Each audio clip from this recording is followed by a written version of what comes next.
deep dive interviews with music gear inventors, builders, creators, and tone chasers. The Gear Gab Podcast with Eric Dahl uncovers the behind-the-scenes stories of the music gear that inspires us. And now, here's your host, Eric Dahl. It's great to have the award-winning blues guitarist, singer, and songwriter, and the president of Nerdville.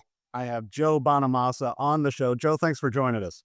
How you doing, Eric? Good to see you again. Good to see you too. It's like we used to bump into each other at the old Carter Vintage all the time, and you've been on the road so much though, especially with back-to-back albums lately, which we're going to have to talk about also. But I wanted to delve into, and I know you hate talking about music gear and guitars and all these things, but it was interesting to me going back and looking at your early pieces that you started out with a Chiquita guitar as your first one, Joe. Yeah, it was an Erlewine. Yeah, it was designed for touring musicians that just wanted something small for the hotel rooms, but for a 4-year-old, it was perfect size. And I started on electric. Most people start on acoustic, but I started on electric because I wanted to be Eric Clapton. And Santa brought that for my 4th Christmas gift, and the rest is history. I've been playing guitar like 45 years. It's crazy. Wow. That's incredible. Well, I know that also, Joe, led into the eventually the SG and then the Stratocaster that B.B. King ended up signing for you as a teenager when you got to meet B.B. and share the stage with him, right? Yeah, my first full-size electric was a Japanese import model called JB Player. Yeah. And it was shaped like a Strat with a set neck and a fake or an aftermarket Kaler that wasn't a Kaler, but it was based on a Kaler. But I liked it because it said JB on it. He said, "Oh, it's got my name written all over it." And that was my first full-size guitar. My first Fender was a 1972 Strat, which I still have, the BB signed. And then I, got a Gibson. I got a Gibson Firebird. But all these guitars were used, and they were less than $400. Right.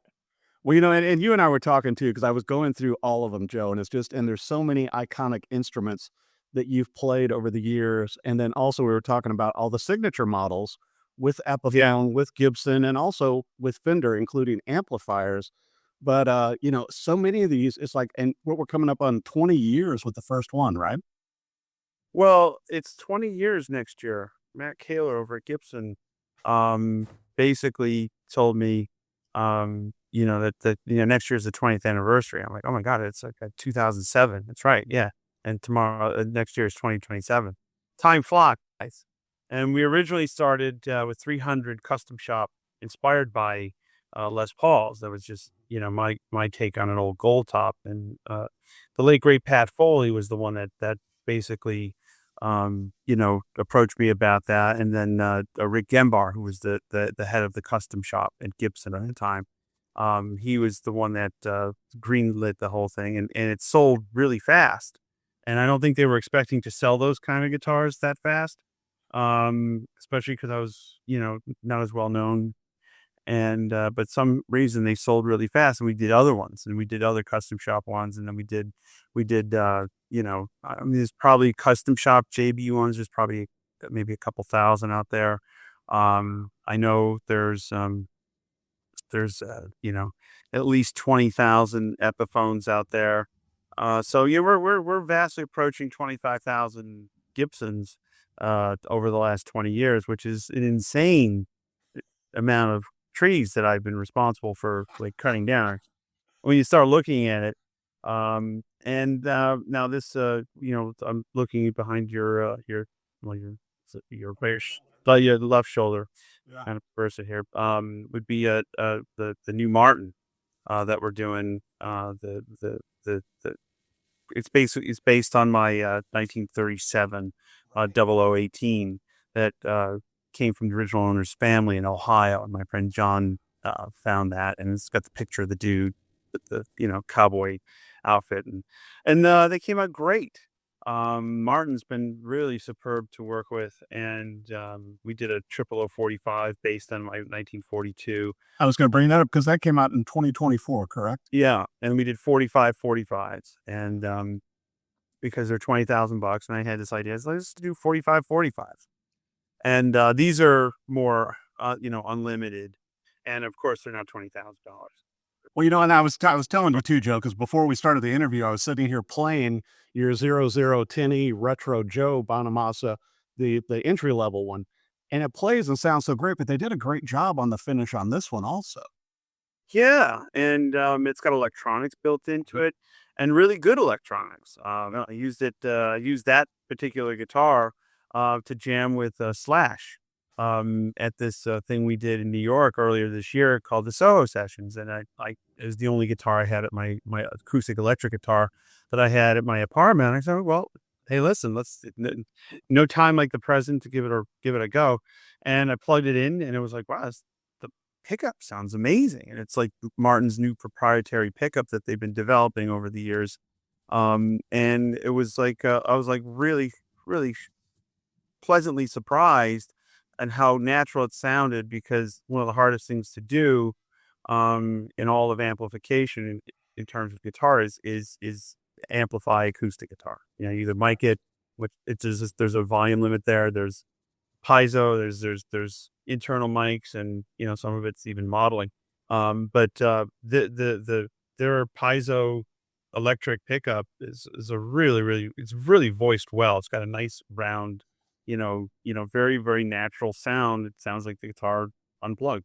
I thought the same thing because I plugged it in as soon as I got it, and I plugged that one in first before I plugged in, your American-made one. But also, you and I were talking about the price point at $12.99 on that one, and with the gig bag and the built-in electronics, Joe. It's like it's a heck of a value. I mean, it's sitting right here at the desk next to me because I've got to write articles on it also. And it's like, I mean, and like I said, the finish, which you really can't see it on camera and all, but it's like going, it's just it looks like it was taken from your original, the finish on the top of your 37, right? Well, they print it. Yeah. They print it on top. They scan the original wear on the original one, and they can print it on the top. It's the same thing with the American made one. Now, Eric, will tell you this: $12.99 is a real bargain in today's day and age for a acoustic guitar of that quality. Okay, it's a real bargain, and it's also $12.99 is also a really expensive bar tab. So either you get a bargain on the guitar or a big night out.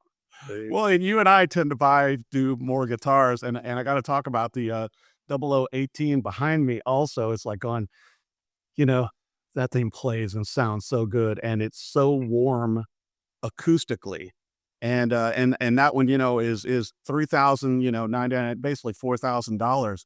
But I mean, what a great guitar that is, Joe. Yeah, for the money, again, I will say it's about Martin. It's like, I mean, it's an American institution. It is, they've been in the same town for almost 200 years, and building guitars. They started in New York, and then they moved to Nazareth, Pennsylvania, and they still own the original factory that they built all those great pre-war guitars that are worth hundreds of thousands of dollars. I mean, I've been in that factory a few times, and they have this great new factory that's just down the street from there. And the thing about Martin is they have impeccable records. If you find it, like they knew the date in which my 37 was built. Wow. They have, you give them, all you got to do is give them the serial number and be like, yep, it was built on August 9th, 1937. And you're like, wow. I mean, in the history and how fastidious they've been with the record keeping, right, is really, really impressive. And they've been, it's like to have, a model come out, a second and a third technically model come out. This is Martin. I mean, you're talking to a lifelong guitar geek, who's played Martin guitars since my dad had a D35 there's pictures of me hacking at it when I'm like 3 years old. So, I mean, Martin and the Bonamassa family, there's always been a Martin around. And so yeah, and I've been lucky enough to put together this nice little, vintage collection of Martin guitars over the years, and some pretty cool ones, and they've been nice enough to, we've had real success, you know, recreating those vintage ones that I collect, and it's kind of gone, I've done this with Fender and I've done this with Gibson as well, and it's obtainable, unobtaining it. Meaning Right. that, some of these things are one of a kind, some are very rare, and very expensive, but at $12.99, it's obtainable, unobtainium. Totally. Well, and I got to ask you this question too, Joe, because I mean, with some of my key pieces, like my dad's, 59 precision bass and his 59 bassman, I would really, I would wrestle with loaning that out. Did you loan your guitar to Martin so they could do all the measurements and do all the photos? I mean, how did that work out to recreate these? Yeah, I mean, obviously they know what to do, uh, but it's important that the source guitar get to them, Mhm. and so they can spec out what the neck shape is, and they can look and see, how it's braced, and because again, you're talking about something that's 80 something years old, and almost 90 years old, and they know exactly how it was built, when it was built, you know. They restored a Stouffer Martin for me that was from the 1860s, and so but they did it in like, you know 4 weeks, and I'm like, oh, well, of course, because you're a guitar factory, I see that. Well, and also they've got that museum right in the front because I made a pilgrimage a year or so ago and went through the whole museum in the front and then did the factory tour. And it was so clean back there. And it was, once again, you and I being guitar nuts, it was so impressive seeing people at their craft doing the inlays on the fretboard and everything, just all of it in action. Well, There and a that lot of that's generational talent. Their parents worked at Martin. Nazareth, Pennsylvania, was, basically you've heard of Nazareth, Pennsylvania because of Martin, and a lot of the local people work at Martin or know someone who does, and I mean, their museum is impeccable. I mean, it's as far as any American manufacturer of instruments, I believe, Martin again has the most extensive museum of their own history, and Chris Martin, who is I think generation 5, it really is happy to put money and invest into these old things, these old pieces that they made pre-war, post-war. They have one of everything, even down to like, like the initial Stouffer Martins that came out in the 1830s up to, Ditsons, which are extraordinarily rare, hard to find.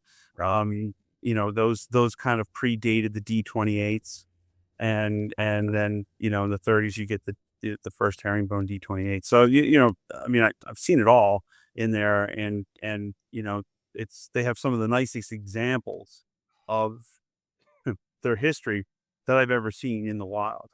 Yeah, I totally agree. Because I mean, when like you said, when I was in the museum as well, you know, some of these pieces I had not seen. I'd only seen in pictures. Yeah, And Martin has the examples of them, and they're pristine. yeah, and they're functioning, and they're happy to just crack the case open and go, here, try it and play it. I know, which made me nervous. That's the thing is, they are still functioning instruments. Right? Behind glass is one thing, but they all play, and that's important. Well, and the thing that made me think of this too, Joe, checking out your two new Martin guitars is, are you looking at doing some more acoustic albums and some things like that? Because certainly with your two most recent albums, we're rocking. Well, we did the BB King tribute record. That was a lot of 40 guests. Oh my gosh. And just every song, I was going through the entire album and just everybody that you had on there was so amazing. I mean, Marcus King, Kingfish, Larkin Poe, Clapton, Buddy Guy. Dr. Khan, Buddy Guy, Bobby. I mean, this just goes on and on. I'm listening to the songs and it's like going on. Brought his own horns. BB would have been so proud, I think, with this, creation that you brought with the BB King 100 That's Summit. the only litmus test when it was all said and done, Josh Smith and I produced it and was like, would BB be proud? And I think the answer is yes. I think he would be very proud of that album, and to see the whole community come together for a centennial. I mean, I think I think he'd be very happy to see that, and very, very happy that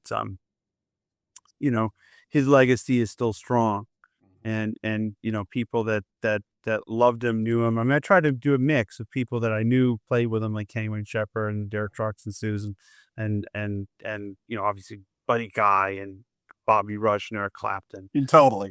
It's a mixture of people that knew him, loved him, played with him, ran with him, and the people that didn't know him and were too young, like Marcus King, never met him, but saw him at a concert when he was a kid. DK Earl never ran with him, so there's a nice mix of people, and then people like Pat Moynihan from Train and Paul Rogers and all these people that, came together and paid tribute to Mr. King. So many gems on there. And then we went straight from that into the spirit of Rory, live from Cork. And that was, and it's so funny because, I was in Ireland a few years ago, and obviously everyone there holds Rory in very high esteem. And he never really got noticed as much as he should have, but I didn't realize how much of a fan you were of his also, Joe. Well, his music in Ireland, he was a mythical figure. He was a bona fide superstar, and more so in Europe. And here, he toured a lot here. There's that famous story of Rush opening up for Rory, and then a year later, Rory opening up for Rush, as fortunes change. But as a poster collector, I collect rock and roll posters. I mean, there's always see his name somewhere, kept back, Rory, and he was the ultimate working class hero. And really, you did a lot to unite Ireland in a time when it was very, very divided, and across Catholics and Protestants and political lines. He was the one unifying figure that would play Northern Ireland and the rest of it. He would cross the line, and because people just loved him, and there was no politics involved, and it was just him. I thought it was so interesting too, at the Irish Rock and Roll Museum there, that they have some of his pieces along with Phil Lynot's pieces in a working studio. And that was one of my things. I was blown away by that that Rory's brother had lent those pieces there. Yeah. Donald has been very generous, and, he finally had that auction, which I think was therapeutic for him. Because he was holding on to all of his brother's stuff, and it, as the years go on, as me being a collector myself, it wears on you, the responsibility day in and day out of being the, custodian of these things. It's stuff like Rory stuff was so important, that Strat was so important to so many people. It was iconic. And, I think for him, it was a good bookend to a life dedicated to his brother. And then we did those 3 shows, last summer, at the request of Donald and Daniel Gallagher and Peter Aiken, who was Rory's promoter. And I was, I think, second or third in line for the ask list. A couple of people had respectfully passed, and I was fearless enough to go, yeah, I'll do it. And then I thought of that. I was like, the hell, no, give it a go. Didn't notice when I was listening. It's one of the best live adventures I've ever had, and I'm glad I did it. No regrets. Well, when I was listening to the album also, Joe, I noticed some very tasty Hammond B3 in there from someone we both know, with little Reese Winans in there, right? Well, Lockie Doley played keyboards on the okay.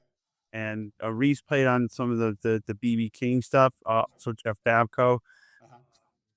But Lockie, who's now in our touring band, Reese retired last year, and we'll see Reese at Red Rocks. He's coming out for Red Rocks. So, and so he's, Lockie was the keyboard player for Rory. It sounded so good on the album, and he really embraced that role, and we all did. We all were like, hey, listen, I'm not Rory Gallagher. It's like, we're not Rory's band. but we're trying to try to pay a tribute to someone we all love and meant so much, and to see what that meant to the community in Cork, Right. was really heartwarming for me. And that great guitar book also came out on all of Rory's guitars, I think, last year as well. I've got a copy of that in the office. It's a collection book, yeah. Then the auction was last year as well. Right. I just always think of the picture of Rory surrounded by all of those different instruments. You remember that one picture? Yeah, I mean, he had a big guitar collection. I mean, he was known for a couple, Right. but he had a lot of amps. He had a lot of guitars. He was a guitar collector like anybody. Well, and speaking of amps, I got to bring this up because I know you got to get ready and go do a show. But, the rumor is that you're using some different Fender amplifiers now. Well, I'm using Fender, and just with my blessing, Fender's been developing a Tone Master high power twin, which is digital. So it's Class D digital amp, and they did a great job. And those are coming out this year. And when I tell you, you can take a twin amp, like a Fender twin. Everybody knows it. It's like, oh my God, Fender twins are heavy. I swear to God, you could sit in a chair and grab this amp with one hand and put it over your head. It's that light. But they're loud, they're punchy, they got power scaling, they got reverb. It's been a real eye opener for me. Because I know you're a vintage amp collector also. Because I mean, when I've been at some of the guitar shops around Nashville, and they're like, "Yeah, Joe was just in here and he bought 2 or 3." I have not to flex. I have, unless I'm very wrong, I have the largest amp collection in the world of vintage Fender and tube amps. It's mostly Fender, Marshall, and then Dumble stuff I collect. But the technology's catching up, and there's no substitute for moving air into a microphone like loud. There's nothing I don't think they're ever going to catch up with that kind of capturing the kinetic energy of wood rattling and speakers crying. But as far as replicating a tube amp with a in a digital format, they did an amazing job. Amazing. That's incredible. Well, especially for somebody like you, Joe, that's touring so much, touring the world, to be able to take out those amps instead of your vintage amplifiers, which you did take out for a long time. I just like, I can tell you the guy who likes them the most is Kyle D'Andrea, who's my guitar tech. He likes them a lot. I like it. He really likes them. I always joke too, Joe. It's like one of those things that when you go to a guitar shop and when you get older, instead of plugging in first, you lift it first. I'm not going to lift that. Yeah. No. Because I got a 60s Magnatone in my office, and I'm not taking that anywhere. No. I just bought one of those, a mint condition Fender Vibratone, the Leslie, and they're gray. That's like the sound of Cold Shot. And then I got it home in LA, and I got like 25 stairs up to my front door, and I go, this was a mistake. Wow. And then I have another like 50-yard dash to the studio in the backyard, and I'm dragging this thing. And I said, you know what? That's a young man's game. So the fact that things are getting lighter, is more helpful. But again, there's no substitute for this the old school approach: big speakers, big headroom, big power. Right. That's I think they're going to eventually get there, technology wise, but not quite. But that's a big leap for you just years ago. That's what you're going for. If you're going for something that's I mean, sonically, I take up a lot of bandwidth because I'm a solo artist. When I solo, the sound's got to be big and wide. If I was in a if I was a rhythm guitar player for someone, I wouldn't ever presume to take that kind of bandwidth in the band. So it just depends on, you have to play music. You have to play according to the music in which you're playing, and set the sound accordingly. You can't just assert your will. Now, if I'm hired to be the bull in the china shop, then look out. Well, as you and I both know also, B.B. King toured with his L5, Lab Series L5s, and he loaded Black Widows in them. Yeah. And nobody wanted to carry those. I don't know anybody who's thrilled to carry amps around. I mean, do you know anyone that walks No. around, you know? No, I don't. I mean, I used to make fun of it. I was like, I carry twins around just for fun. Take them to the mall, the zoo. You know, the only guy I think that likes that now is Jared James Nichols, and he just works out with them. I think it's just Jared, for workout. well, that's part of the training program. So But also a young man's we're great. up to the Marshall Major, right? Got the Super League down. Now we got to get him a Marshall Major. Yeah. Also, I think some of those, boogies, the early 80s boogies. Mark ones, yeah. Yeah, some of those that are the size of the magnets, Listen, big transformers, big power. So, Well, I got to ask you, Joe, because I know you got to go, but any new music that we should look for to come out later on this year or next year? maybe a new solo album next year. I'm not sure. So, we're working on it, and it's probably gonna be one of the last ones I do. As far as records, I've done 50. Yeah. There's only so many pitches in the arm, and the music business and the record business has really changed. It's the whole notion. And I know there are people that say, well, the album format is still really important. Says the producer who only really generally releases singles and is super freaking rich. I'm like, yeah, you can say that, but you don't have to make the record. You have to pay for the record. Now singles are a different business. Collaborations are a different business. And the attention span of humanity is of that of a 4.5-week-old golden retriever. Right. So we have to adjust accordingly. So the long format album, it's going away in the sense of how Model T Fords compared to a Tesla. I mean, you're just like, that's an old way of doing things. Now it's more collaborative, singles based, shorter songs, shorter everything. Yeah. What have you done for me lately? It's like, how many times you could release an album? It's like, got anything new coming out? It's like, well, I don't know. The CD they're still pressing the CD. You know what I mean? It's like, it's this. But, and your last two projects, though, Joe, were so cohesive with the BB King project and with the Spirit of Rory. To me, listening to all of those in their entirety, it just, wow. Yeah, but also it's just so very good and so very different, particularly, everybody that you brought on board for the BB King Summit. It's there's so much depth. I mean, and the same thing I enjoy, which whoever, with the mixer and producer and everything with the Spirit of Rory, the mix was impeccable. He did a great job. Kevin's a legend. Because you feel like you're in the live concert space, you know what I mean? When you're listening to the album. It feels like a live gig. All right, Eric, I have to run. I have to entertain folks in Cape Cod. Thank you so much, Joe, for joining us. And I know that people are going to want to check out your brand new Martins that just released this week, earlier this week, in fact, with both models of the Joe Bonamassa Martin, the 0010E Retro Joe and the 0018 Joe Bonamassa. Joe, have a great show, and thank you for joining us. Thanks, Eric. Appreciate it.